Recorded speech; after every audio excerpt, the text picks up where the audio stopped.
Patay ang tatlong mga angkas sa motorsiklo matapos aksidenteng nabangga sa isang truck sa Cruising Kabayuhan, Barangay Tampalon, lungsod ng Kabangkalan, Negros Occidental.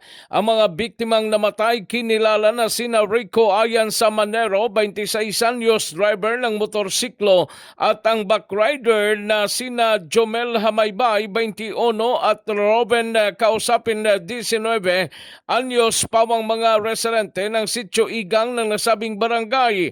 Ayon kay Police Lieutenant Colonel Roberto Injape, hepe ng Kabangkalan City PNP, minamaniho ni Samanero ang motorsiklo ng aksidenteng nakabangga sa truck na minamaniho ni Gerardo Makilan III, 40 anyos, residente ng Purok 2, Barangay Lukutan, lungsod ng Kabangkalan. Dagdag pa ni Injape, dinala pa ang mga biktima sa Kabangkalan City Hospital. Subalit idineklarang dead on arrival ang mga biktima. Nasa kustodiya ng Kabangkalan City Police Station sa ngayon ng driver ng nasabing truck.